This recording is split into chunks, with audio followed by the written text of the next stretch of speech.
Naalala mo pa ba? Palagi tayong nagpapalipad ng kalapati nung mga bata pa tayo. Ang saya-saya natin nun, no? Oo, naalala ko. Gustong-gusto kong pinapanood yung mga kalapating lumilipad. Ang taas ng lipad nila.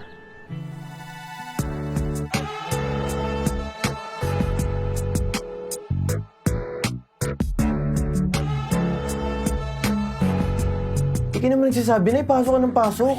Ikaw nga, kuha ng damit ng hindi kanya. Nakakaya kay Lorraine. Sabihin pa nun, mukha akong mahirap.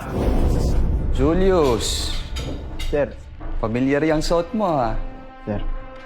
Iwasan mo si Sir Fonse, ha? Hindi siya magandang ehemplo.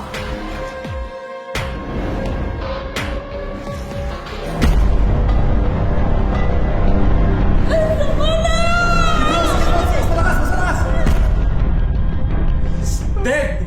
Bigas, right? Baka pa-revive pa sa hospital! Bro, we can't just fucking this! Sasabit tayo! You think this will work? I hope so. Dito po ba nakatira si Julius Sumpay? Ako ang nanay niya.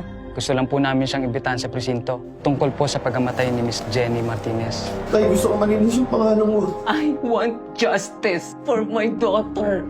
Kailangan malagpasan natin ito. Pekto ang kumpanya ko. Oscar Marina, maliliit tayong tao.